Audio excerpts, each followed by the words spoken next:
Welcome into the Blogger Bowl. We are 3 conferences down, 2 conferences to go. And I got to be honest with you, as you can tell by what Dan is wearing there, the shirt he is showing off. Thank you, Home Field Apparel.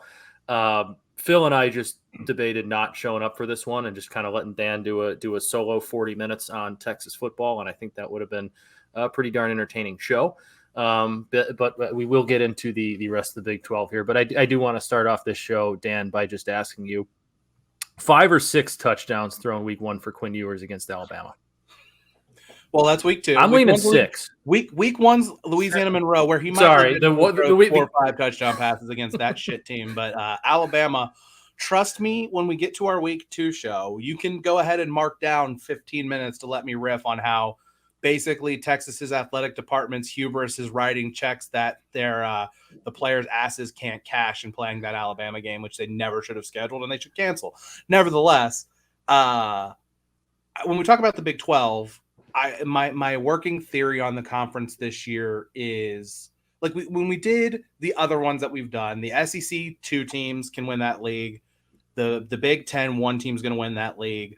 The Pac-12, a maximum of 3 teams. I think we covered Utah, USC, UC, Oregon. The Big 12, my working theory is that there's either one team that's going to just dominate this league or there's 5 teams that can win it. And the reason I say that is because there's a whole lot at Oklahoma. We just don't know what to expect right now. And I know we're going to just jump right into interesting storylines, and that's where Phil wanted to start. And I think that's the place that you start with this conference, despite the hat and the shirt. You start with Oklahoma because they're the best team in this league. So, Phil, your overarching thoughts on the interesting whatever's going to be happening at Oklahoma this season. It's going to be super interesting because you're bringing a defensive-minded guy to a place that hasn't had much defense at all. But you're also bringing with him, Dylan Gabriel from UCF, who I think is a very good quarterback. You're bringing his original OC from his freshman year at UCF as well. So, I think that the tools are there. But what's really interesting for me is not necessarily the product on the field. I just kind of love the annoying coach storylines and Venables being kind of the head guy in front of the microphone the entire time. I think personally he can get pretty insufferable pretty quickly. He went on a recruiting rant earlier kind of this year, which was just about poaching players while Notre Dame had a recruit that he was trying to flip on campus. Just kind of those things where I just feel like he's going to spiral into a lot of Daboisms where he thinks he's like, we're the underdog, we're, the God-fearing team, we're, yada, yada, yada. And I'm just, as the head coach, I'm just curious how much of Venables we're going to get because he's been kind of in the background behind Dabo for quite some time. So when he steps into the full spotlight and it's his team, what are those storylines outside of football going to be? Because I love shitting on Dabo for Daboisms. And so I don't think like Venableisms, but I'm curious what he will do at the helm after being an assistant coach for however many years. So for me, it's just interesting to see it. Like as you mentioned, if he hits the ground running, they're the most talented. I think they have the easiest path towards winning the conference, but we don't know. He's never been at the helm, but he's got all the pieces to be there. I'm interested to see too, that fan base's reaction towards him when the first sign of trouble occurs, because they're not going to be perfect this year. They're probably going to lose a game or two somewhere along the way. And yeah, they love Brett Venables and they're really happy that Brett Venables is there and their head coach, but they also still can't, stop talking about how Lincoln Riley stinks and how they don't want him and they're glad he's gone. Have they I know Brett Venables is a little bit of a homecoming being the defensive coordinator there and coming back and all that fun stuff, but they really want him there. Doesn't really seem like it because they're the person with the new spouse or the new, significant other that keeps telling you how great they are. And it's almost like, tell me one more time and I'll actually believe you. They're trying to convince themselves of him and kind of what's that fan base going to do with Brett Venables? And if they lose week 3 at Nebraska, which we talked about the Big Ten preview, we all kind of like Nebraska and see that as a really, really tricky spot for Oklahoma. They lose that game to Nebraska. And then all of a sudden, they're 2-1. And then I believe they go into a game at home against Kansas State. That's kind of not the easiest game in the world either. What's the vibe going to be there if they lose that game? How are people going to feel about them?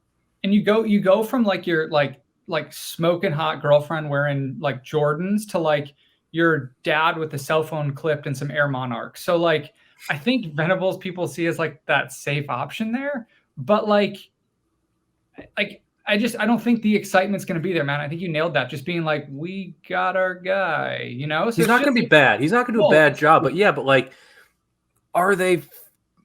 Is he actually going to be the next guy that's there for 10 to 15 years, or is he the guy that's there for a couple and then they kind of turn their back on him because they never really wanted him in the first place and they're still pissed off Lincoln Riley left him?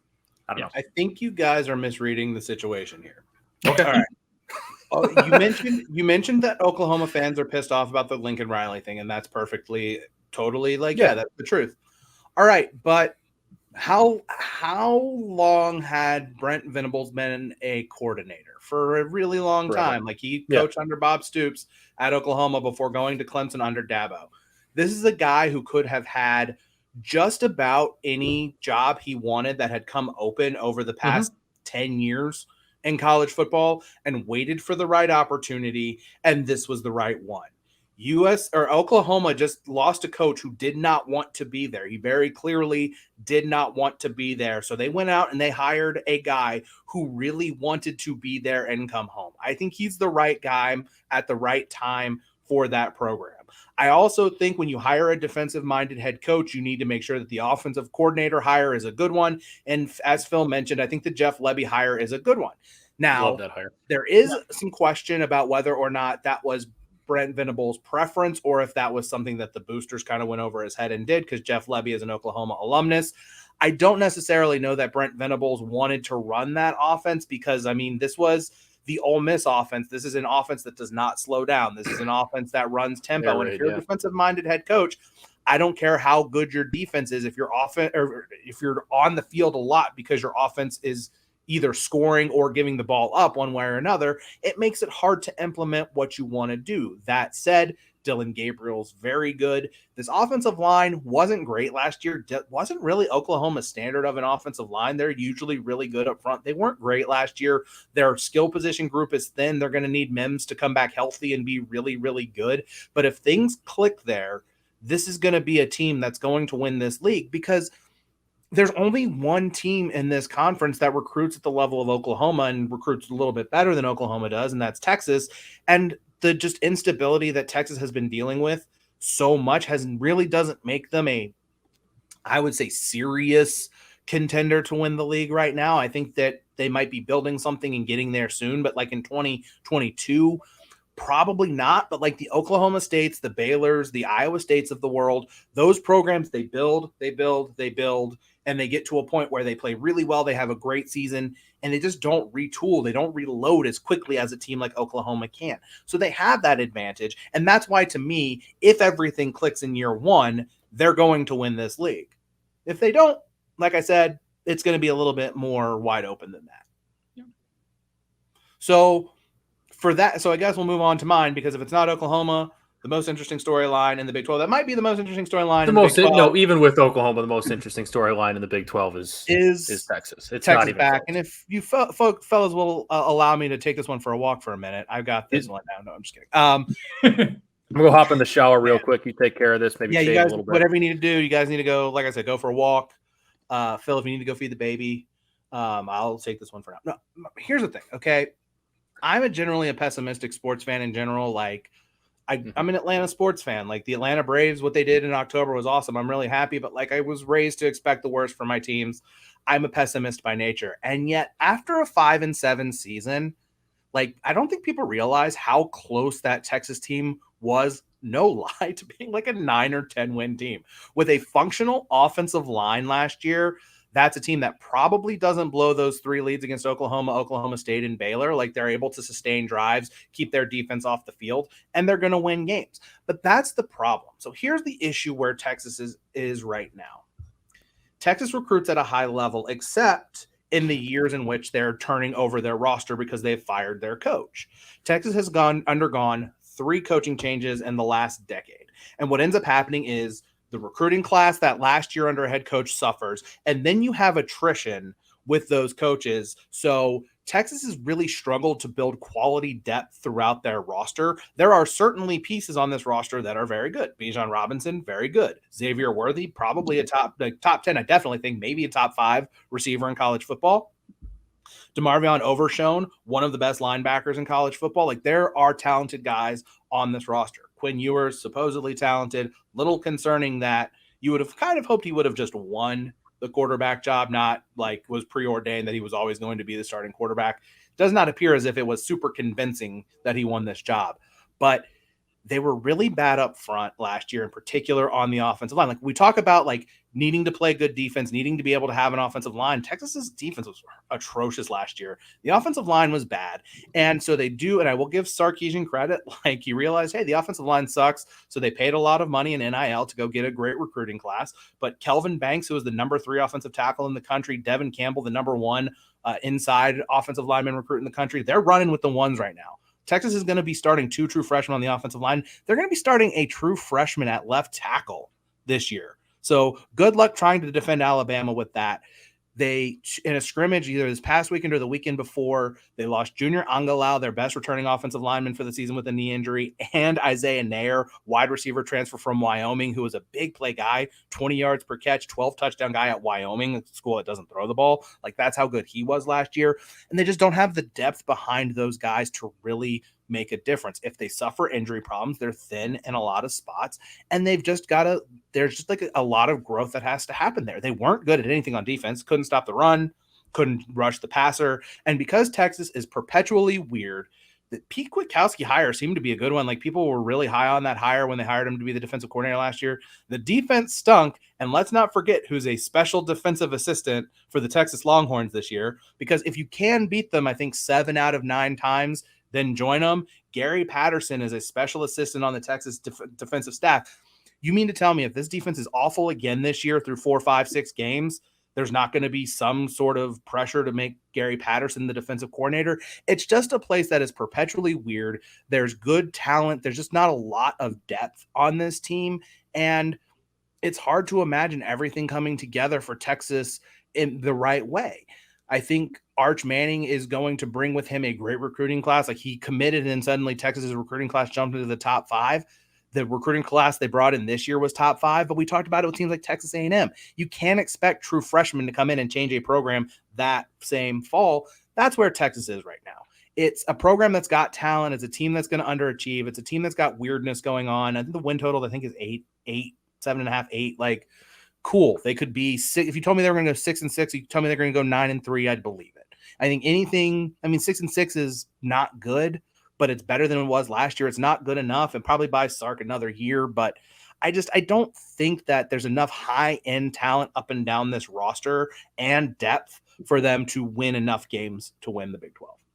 So let me ask you then, from a outsider's perspective, I casually root for Texas because I like Texas's uniforms. I think college football is a better place when Texas is, in the national. Well, they're all in the national discussion, is in the national discussion for a good reason. You mentioned the 2 true freshmen starting on the offensive line, including a left tackle. You have a true freshman quarterback. You got a lot of young guys playing, and you have this elite recruiting class coming in next year, along to go with one this year. If they go 6-6, but like they win, they look really good towards the end of the year. I'm not sure their schedule off the top of my head. I don't have it in front of me, but say they might not beat Oklahoma, but they beat some better teams towards the end of the year, and they look like they're building something, but they're 6-6. Obviously, for Texas or the LSUs of the world or the Floridas, whatever, 6-6 isn't good enough, but is signs of building with, young freshman studs. Like, all right, like, we're 6-6, we're going to the Sun Bowl, but like, those guys look really good to close out the year. It was a rough start, but boy, were they building something. Then are you kind of back on board with Sark, or is it still like, no, not good enough? It's not good enough to go 6-6 at Texas under any circumstance, because again, like, okay, Alabama's a loss. I wouldn't say Oklahoma's a loss. Like, the thing is, like, since Mac Brown, it's a rivalry game. That one's always a toss-up. Yeah, well, since Mac Brown left, even when they were terrible, like under Charlie Strong and Tom Herman, they never got blown out by Oklahoma. So like, that game's always a toss-up. The thing is like, you look at what Oklahoma State and Baylor lost this year, and they get Baylor at home. Texas is probably going to be favored in 10 games, at least like 8 of them. Like, so if they lose to Alabama, if they lose to Oklahoma, if they lose it in Stillwater, okay, that's fine. That's 3 losses. But then you're saying, okay, they're going to lose 3 more games somewhere when like the rest of their toughest games, like Kansas State's their next toughest road game. So like if you go, let's say hypothetically, let's say you win your home games other than Alabama, but you lose to Alabama, Oklahoma State, and then Kansas State. That's what is that? 4 losses right there. Mm-hmm. That's fine. I think if you go 8-4 with those 4 losses and you see some progress, fine. But like at a certain point, like you should be like, I'll put it this way: Baylor lost a ton of talent. You end the season against Baylor at home. If you lose that game against a Baylor team that you are more talented than, like, then it shows that Dave Aranda has done a better job with his roster than Steve Sarkisian has done with his, with less resources and less talent at his disposal. So that's kind of where it is. Like, obviously everything's a little bit circumstantial, but I mean, 6-6 at Texas is never going to be good enough, nor should it. Mm-hmm. I will also say, I'm going to throw this out there. Like, if it were before the Alabama game, I'd feel less concerned about it. But the way that Alabama can kind of salt the earth in these non-conference games with Power 5 conference opponents, playing UTSA the week or 2 weeks after, I can't remember if there's a bye. No, the week after they play Alabama, that's not necessarily a game that Texas is going to just roll over a team. It's a tough little spot there. Yeah. And it's at home and it's UTSA, but that's going to be like arguably the biggest game in UTSA's program's history. If they can, it's the biggest win if they can somehow pull that off. So like, not even necessarily that one's a gimme. It's a game Texas should win. But so, I mean, there's a lot that's going to have to happen. There's going to have to be a lot of development there. It's exciting to see what Sarkisian can do. Excited to see what Quinn Ewers is going to be able to do. He's, I guess, technically a redshirt freshman, not a true freshman. However, he reclassified to graduate high school early. So he should be a true freshman. So like so he's the age of a true freshman. He's the age of a true freshman. Eligibility-wise, he's a redshirt freshman. The reports where he struggled picking up the entire offense, he's been struggling with turnovers in camp. Like, it's an upside play. You're hoping, Matt, what he brings to the table as a former number 1 recruit in the country is going to help boost that offense. But if he's just not the dude immediately, it's hard for me to see this team being more than an 8-win team at best. It's also, I'm rooting for Texas to do well because, as Matt said, college football is much more fun when Texas is good. And I think, Ewers has not a unique opportunity, but a pretty big opportunity to be like a true face of Texas football. You got a homegrown kid with just a gnarly mullet who definitely plays with a fat lip in while he throws it. And so like he has the makings of someone who could be like a Texas legend. And I think like that in and of itself is just a storyline that you want to see. You want to see a mulleted, boy from Texas chucking the rock around, right? Like you want to see that. And I think for college football, it will be good for college football. So I don't have too much to say other than like, I hope Texas is good because it makes college football that much better. And if they're not good to open the year, I hope as we see towards the end of the year, like significant progress towards them being a good program again, because again, they're going to be entering the SEC here in short order. But like, regardless, college football is a better place when there's more teams. I'm never going to consider Texas part of the SEC. Like I'm like not going to really consider. Same thing with USC and the Big Ten. Just not going to do it. Exactly. Where it's like if Texas is good, they're in the SEC and winning the SEC. I'm looking at is someone outside of the SEC being good. So I'm just someone who wants to see Texas good. It just makes college football more fun. So that's my 2 cents. And we just this conversation is just proof that we can come up with our own storylines that we think we're looking most forward to. But the storyline we're all most looking forward to is Texas back. And at what point do we see a graphic on the TV screen that says Texas is back? Because that's going to happen at some point early too. Well, Matt, I don't know. Your storyline, a lot of people have been clamoring for that. So I'm not looking forward to it at all. Like I'm dreading the Alabama game.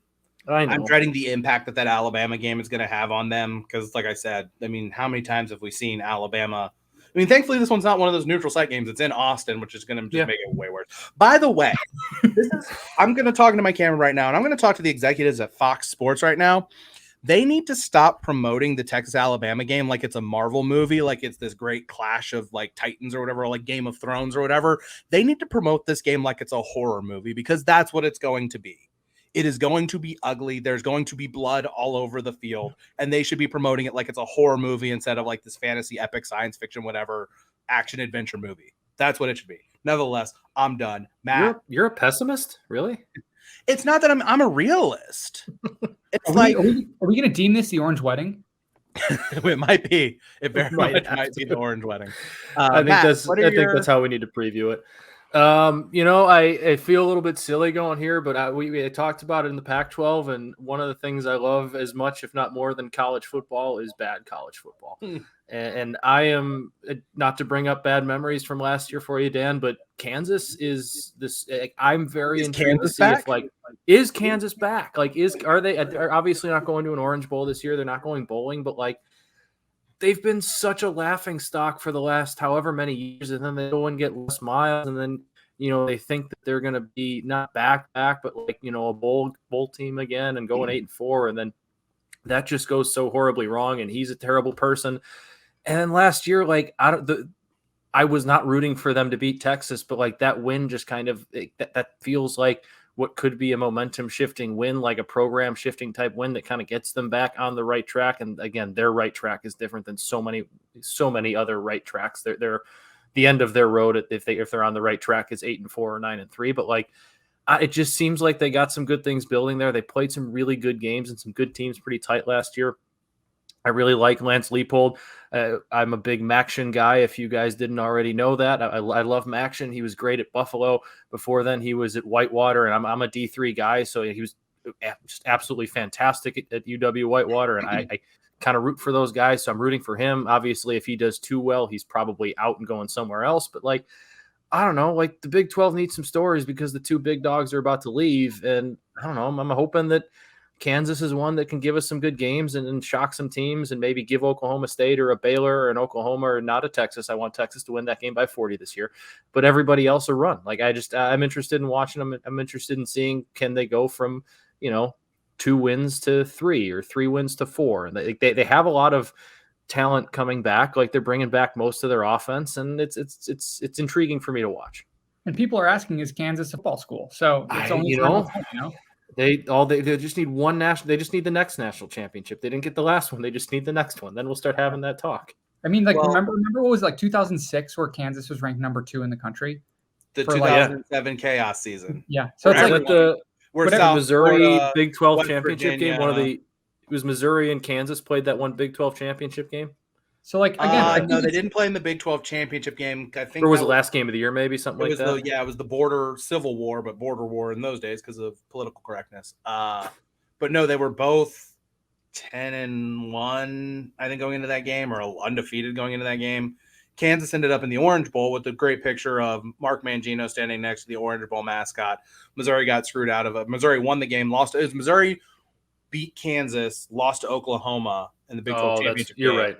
And then Kansas went to the Orange Bowl. Missouri went to some other random bowl game. But I'm going to piggyback off of what Matt said for my what I'm calling my not so off the wall bet. I'm calling my shot right now. Kansas Jayhawks, rock chalk, baby. Over 2.5 on the win total. First and foremost, they play Tennessee Tech, which is a win. Tennessee Tech is a bad FCS program. They play Duke at home, and Duke is terrible. Now, Duke beat them last year pretty handily, but Duke is bad. New coach going on. Mike Gundy, the new coach there. I think Duke's in kind of shambles right now as a program a bit. So that's going to get them to 2, and they're just going to have to steal another one. And everyone can joke all they want and make fun of Texas for losing to Kansas, which everyone should make fun of Texas for losing to Kansas last year. And by the way, I think the only teams that have lost to Kansas twice over the past decade are Texas and South Dakota.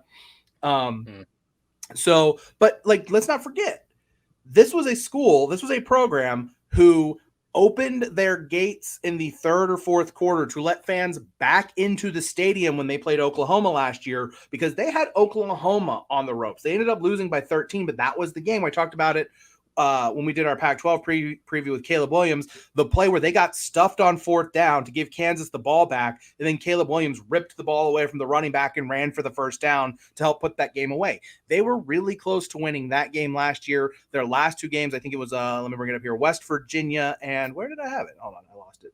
Kansas.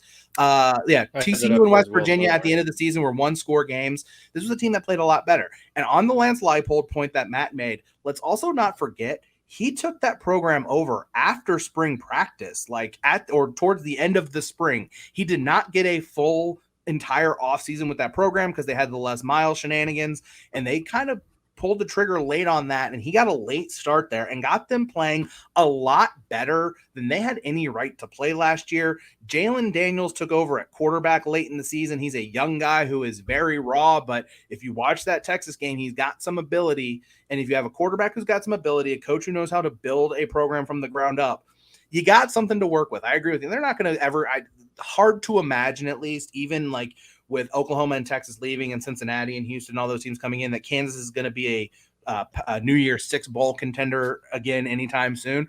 This is a program that very much, if they can get Lance Leipold to stay for a while, for a few years at least, this is a team that's probably 2-3 years away from potentially being a bowl caliber team. So I'm going to roll with it. I think he's a good, really, really good coach. I mean, I think it's a 3-win team at best. I'm not saying they're going to go to a bowl game, but give me the wins over Tennessee Tech. Give me a win over Duke. They'll steal one somewhere against a Big 12 team who's either struggling or not in the right space or whatever. And Kansas, rock chalk, baby, 3-win Kansas. I actually have a bonus bet that I just came up with. I thought about this during your diatribe here, and I am typing it into a graphic right now. I'll put it up on the screen. Kansas football, like you said, on September 24th, hosts Duke. Do you know who Kansas basketball plays in a neutral site on November 15th in Indianapolis in the State Farm Classic? I'm guessing they're playing Duke. They're playing Duke. We are taking the Kansas football and basketball money line parlay. I love it.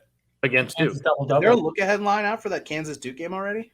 Probably not, but we'll find it. Matt's bonus bet. Kansas football and basketball money line parlay against Duke. I like it. I think it's the basketball school or football school game for both teams. For those football, if Kansas football wins and their basketball team loses, does Kansas then become a football school? I think that's the question we all have to be asking.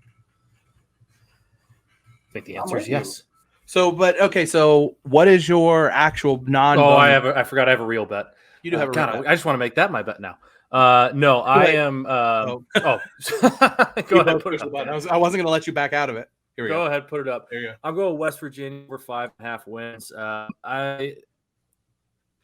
I know we talked about with Sean Clifford about quarterbacks. I shouldn't believe in quarterbacks being around a while as a means to believe that they're good, but I'm just always going to believe, I always think that JT Daniels got it in there because he's a former 5-star. And if he can possibly stay healthy and possibly put it all together, they got a whole lot coming back this year. They got Graham Harrell to come in as offensive coordinator, who's going to run at least somewhat of a fun offense. I'm pulling up who exactly they have bringing back, because I want to make sure I get this right. I believe they lost their top pass catcher, but they're bringing back their next 2 or 3. They're bringing back some key talent on defense too. A lot of starters / contributors. Plus they picked up some transfers. We talked about the Big 12 too. Nothing's that great about it. There's nothing that's Oklahoma's gonna be really good, and then it's kind of Oklahoma and then everybody else. I think at 5.5, West Virginia's got a chance to be one of the everybody else's. So I like their over 5.5. I think they're gonna have a really fun offense. I think they have a great home field advantage. Not that matters a ton, but I believe in JT Daniel. I believe in the coaching staff there. I like the offensive coordinator move to bring in Graham Harrell for him. And I think they're going to surprise some people. I think we'll know a lot about this bet early on. They open up at Pitt. Then they go to Kansas, but then they play Towson and at West Virginia, at Virginia Tech. If they go 1-2 in those 2 road games and they're all of a sudden 3-1, I know I'm fading my Kansas pick here, but if they're 3-1 after their non-conference games, you need to get 3 the rest of the way. And I think that's pretty doable for them. I'm also rooting hard for them in the backyard brawl, because there's nothing makes me happier than seeing Narduzzi melting down, just in general. So I do love that game's back this year. That was always a fun rivalry game. That's just a great game. That's all I have to add there. That's a great game, and it's fun. And football is more fun again when West Virginia and West Virginia fans are in it. I struggle to get there on a win total for a team that is playing 2 Power 5 teams on the road. Granted, the Pitt game's closer to a neutral site because Morgantown's only an hour from Pittsburgh and it's an NFL stadium, so whatever. But here's my thing. Does anyone have any fucking idea if JT Daniels is actually good at football? No, he's been in college since the Reagan administration. He was supposed to be great at USC. He played a couple of. He's never. I guess what it boils down to for me, JT Daniels has never played in a game that has mattered in his college career. He still probably won at West Virginia. He still probably won't. Like the backyard brawl is probably the game with the biggest stakes that he will have ever played in his career. I know it wasn't entirely his fault, and it's part of it is Kirby Smart being Kirby Smart, but he lost that job he got hurt and lost that job to Stetson Bennett. Like they never really felt like, hey, this is a guy we have to go back to at some point. Now this is also a coach who had Justin Fields and was like, nah, I'm okay. Well, we'll stick with the other guy. But like we have no earthly idea if JT Daniels is any good at quarterback. Like he's decent, sure, but like is he going to be a guy who's a game changer? Now that said, you brought up the Graham Harrell point. They were at USC together a million years ago. So like that's just a point of like how continuity. Whatever. Like they're familiar. Graham Harrell is at least going to get back to them being more fun on offense. Like an overarching part that I thought that I have, and this will be my way that I can shoehorn a Texas Tech into this, is like, if you're not going to necessarily be good, just be fun. Like Texas Tech, when they were bad under Matt Wells was depressing because they weren't even fun. Like at least if they were going to go 6-6 or 5-7, they had Patrick Mahomes or they had like the Mike Leach years. Same thing with West Virginia. Like they may not have been great a lot of years under Dana Holgorsen, but they were always chaotic. They were always kind of interesting to watch. And if you have if Neil Brown's really willing to let like Graham Harrell air it out with JT Daniels, at least they might be fun. But it's hard for me to get there with them because we just have no idea if JT Daniels is any good. I'm tired of talking about JT Daniels for the 5th year in a row like he's a difference maker. Maybe he won't be. We have no idea. He's been in college for 7 years. He enrolled in college early as an 18-year-old high school senior, so maybe he's only like 21. I got to figure out which. This bet, honestly, like you're right, Dan. We don't know that JT Daniels is going to be good. This is a bet that is like, I don't find the Big 12 like outside of Texas and Oklahoma all that fascinating this year. Like Baylor didn't really do it for me, and I didn't really love their win total. I think it was like their win total odds were terribly juiced, and then I don't know, Kansas State just like I have no idea what they're going to be, and I don't feel comfortable betting on Adrian Martinez because at least I know he's not very good. Like Oklahoma State, okay, like I know they're going to be 12 and they're going to win some games, but they're also going to lose 2 or 3 games that they shouldn't. And this is a bet for me that, you just see the 5.5. We got to be a 500 football team. And this is me wishing and trying to will West Virginia to going back to being fun. I want them to be fun. College football and the Big 12 are so much better when West Virginia is losing 49-45 on a Thursday night in Morgantown or winning 56-52 on a Saturday afternoon at 11 a.m. against, TCU. Like, I want that back, and this is my way of willing it back. We're willing this back. JT Daniels was the 3rd rated quarterback recruit in his recruiting class. Do you know who the number 1 and number 2 number 1 and number 2 quarterbacks in his class were? Trevor Lawrence and Justin Fields. Trevor Lawrence and Justin Fields, who are going into their 2nd NFL seasons, while this guy's on his 3rd fucking college team, and we don't know if he's any good. Sorry. Well, I get worked up. Everybody takes a different path in life, Dan. Matt, the one thing I will say, he was the first person I saw as part of that Instagram trend of making fun of Russell Wilson, the like Broncos country, let's ride. And so I saw him do it first. And so for me, I'm like, hey, this guy kind of gets it. Now that everybody under the sun has done it, I'm out on it. But Matt, what if? I think it could happen. Let's ride. Let's ride. Let's ride. Mountaineers. More fun. All right. So that brings us to our last bet, and I think it's a good one to end on because it'll give us kind of the discussion about the conference championship. I think Phil, my opinion, is going out on a limb here a little bit with this pick. So I've got an explanation, though. I've got an explanation. So are you ever up for 24 hours straight with a screaming daughter doing Big 12 research at 3 a.m? No, can't say I've done that yet. Maybe one day. Because last night I was approaching a pretty substantial period of time without some sleep and was looking through the win totals, and I hated all the win totals in the Big 12, as Matt said, highly juiced. And so I just made my way over to the conference championship odds and just saw Baylor at, I think it's plus 550. And, I was like, hey, they were a good team last year. Dave Aranda's a good coach. Just completely disregarded the fact that they were gutted most of their roster. But I will say this, I think in a year that Dan said it could be one team or it could be 5, I think a lot of weirdness could happen in the Big 12, and you could get a lot of kind of messiness throughout. And if there's a bunch of messiness throughout and it is that scrap of 5 teams, I like Dave Aranda as a head coach. I like his ability to shut offensive down as a defensive coach. I like their defense. I also think their quarterback has some upside in Blake Shapen. So he only played, I think, like 5 games last year, but he ended with, about 600 yards and I think 5 touchdowns and no interceptions. So in some limited action, he looked really good, looked pretty mobile. And so he's a proven, unproven commodity that they can build around. But ultimately, this was just kind of an off the rails, no sleep, middle of the night pick. But sometimes those are the ones where maybe it was my genius brain in a confused, tired state coming up with something seeing genius. things so clearly.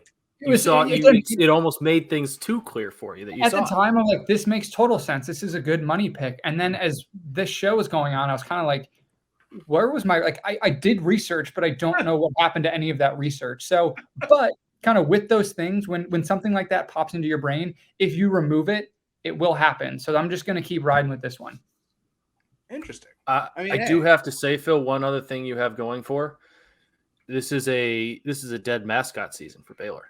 Ooh. On July 18th, on July 18th, they lost their mascot. I think it was Joy the Bear passed away. Okay, so we got to pump this up then. Are we kidding me? A dead mascot season? So I'm throwing it out there. 2005, I went to cover the Texas Baylor game in Waco. Really hungover. It was an 11 a.m. kickoff, but they had a little baby bear. I wonder if this is the one that just passed. May he or she rest in peace. Joy, it was just most adorable little bear cub ever. And I asked the handlers if I could pet it, and they were like, "Yeah, that would be a really bad idea." Joy died at age 21, so I think you'd be a little bit off there. Well, maybe at 4. I don't know when a bear is full grown, so I don't know. Probably at 4, but maybe it's possible. Certainly possible. So the thing with Baylor, and this is like the interesting thing, like you guys can talk about how like talking about who's going to win this conference may not be that interesting. I think the interesting thing about this conference is the fact that the 2 best teams in the league last year lost so much talent. Oklahoma State and Baylor lost so much. And these are just 2 teams that don't recruit at the level that Texas and Oklahoma do, where just turning over the roster is going to be easy. Like you look at like the average recruiting score, I have it here. Oklahoma State is about 67 recruiting points a year lower than Oklahoma. Baylor is, over the last 5 years, has recruited at the 6th most successful level in the conference. Now, Dave Aranda has proven in 2-3 years, he is an awesome head coach at building that roster up from and making the most out of what they have. However, they lost their skill, basically lost their entire skill position group. They basically lost their entire back 7 on defense, which was a very good back 7. What they do have going for them is they're going to be very good in the trenches this year. Both lines are going to be excellent. And that's kind of the thing that, like, the Big 12 is not the Big 12 of old. Like, Texas Tech's going to get back to throwing the ball. I'm excited to see the Zach Kitley offense there. But again, I don't think their quarterback's good enough right now for them to really make a move. Like Oklahoma, probably the only team with real, true, explosive capability on offense, unless Texas gets there quickly. Like Texas has to show they can just do it consistently for 4 quarters. They were really good in small stretches last year, but not good enough over the entire game. So if Baylor can be really good on the defensive line, if the offensive line can at least keep Shapen upright and able to get the ball to whomever is stepping up, I think there's a chance. Like, I don't think it's going to fall. I don't think they're going to bottom out at all. I really, really don't. But it's just such a tall ask when you lose as much as they lost. They have 45% of their production returning, which is one of the lower marks in the country.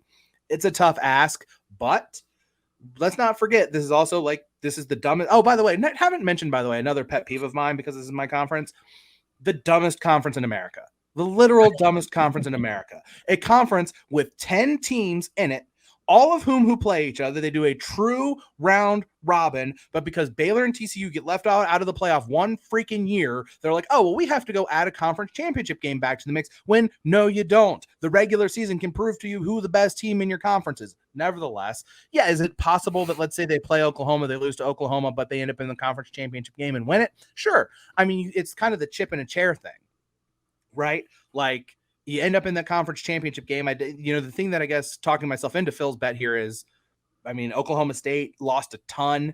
At least they have a quarterback who was pretty good last year coming back, and Spencer Sanders also probably going to be good up front.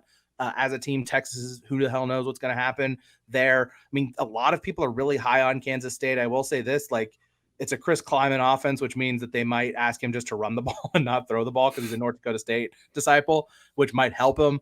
So I guess in that regard, yeah, I mean, that's where I could see it. But man, they just lost. It could just be cannibalism. Like, I think also fair. It very much could. If it's a cannibalistic Big 12 season this year, I kind of, at least I could go with a coach who I think is a proven good coach at this level without talent in a season that there's a lot of unpredictability. So again, I probably have to change the name to, Phil's sleep deprived baby 3 a.m. best bet. But at the same time, like, sometimes those are the best bets. We need to get one of those every week during the regular season. Yeah, I think that needs to be a segment. I think we need to. Dan's off the wall bet. Phil's. I was up till 3 a.m. feeding the baby last night. Well, I think what I have to do is I'll just sit down at 3 a.m. because I like to take a 3 a.m. shift just to get her back to bed and just like find a bet that I'm just like. I like that. I like that. Stars align and this makes sense because the research on it will just be like, what was my like gut feel at the time, which just could be based off of absolutely nothing. Oh, and I think that would make for some great content too. Talking to you on Thursday and be like, guys. I checked this line at 3 a.m. on Wednesday morning, and I've never seen more clearly. Kansas plus 27.5 at Oklahoma. It just makes all the sense in the world. I think that's free money. This is paying for my daughter's college education, guys. I put the house on it. You guys are right, though. I think it's not too out of bounds to say, like, if there's one conference that has the capability of eating it. So for the Pac-12, maybe a little bit, but I think this has the potential to be the conference that kind of eats itself alive the most. And I tend to agree with I know Phil said it, both you kind of did. Like, I think Dave Aranda is a really good football coach, and I don't know what kind of talent he's working with that's in the cupboard that's still there. But if he's got some guys who have been in the program for a while and some backups, and that he knows how to develop talent. I mean, he took them from 2-7 to 12-2. Or it was 2-9 to 12-2 in back-to-back year in consecutive years. So clearly he knows how to develop talent, and maybe it is just the next man up mentality, and he can keep developing that talent. But we know he can coach football, and if they are going to eat each other alive, like you said, Phil, I don't mind putting my money on Dave Aranda to be the last one standing because he also looks like he's kind of a psycho. And I think if I'm picking one coach in a fight in that conference, I'm probably taking Dave Aranda. Yep. Oh, Mike Gundy would fight dirty. True, and then I think Dave Aranda would like bite Mike Gundy's neck. Like, I really think he would. I think he'd like rip his jug. No, I think Mike Gundy would like try and like give you like a little like knee low blow to the nuts, and then Dave Aranda would get some crazy look in his eye and then just rip out your jugular with his teeth. Yeah, I think he's that much of a psycho. You'd stab Dave Aranda, and he would just leave the knife in while he fought you. He wouldn't stab him with a knife. He'd break a beer bottle and stab him with that. Like, come on. Okay, that would be the movie where like, they're in a bar fight and then the big guy gets the bottle broken over his head and he just turns around and starts beating up that would be Dave Aranda. He'd get the beer bottle cracked over his head and just be like, excuse me? Like, I think that's what underestimating how much of a lunatic I think Mike Gundy might actually be, but that's neither here nor there. I think he's an idiot lunatic, though. No, that's fair. And that's a perfect way to end our Big 12 conversation with us agreeing that Mike Gundy is a lunatic idiot. My last thought before we go, so we're putting this out on Thursday, right? Yeah. Is that the plan? But we're taping this on whatever day of the week it is Wednesday. now. Tuesday? Tuesday. Just saw this news a little while ago, and I just want to thank the heavens as a college football fan. Maybe the greatest piece of news in college football in a very long time. As a YouTube TV subscriber, YouTube TV is going to have Mosaic View apparently coming up, where you're going to be able to watch up to 4 feeds at once on YouTube TV. Yeah. Game changer for the college football season. God bless you, YouTube TV, if this actually happens. YouTube TV. Can we like pay to have you on it? I would love now to like pay to have YouTube TV. We'll take any sponsorship.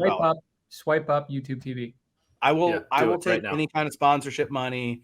If Pornhub wants to sponsor the show, shit, I don't care. I'll just do it. But if YouTube TV does, I love it. YouTube TV is a great product. We love YouTube. We're begging you, please, YouTube TV and Home Field Apparel. You're our dream top two. I like how we've been promoting Home Field Apparel like they're already our sponsor, by the way. I want to point that out. Use Bloggerable 3. It won't work yet. All right, guys, unless you got any last words. Dan, you know what? I'm going to give you the last words here. Give me a Texas record. Give me a season prediction record, whatever, what have you. 7-5. Okay. Texas is finishing 7-5. Dan, that's all we got. Phil, Dan, thanks for coming. We'll see you with the ACC. Play us out.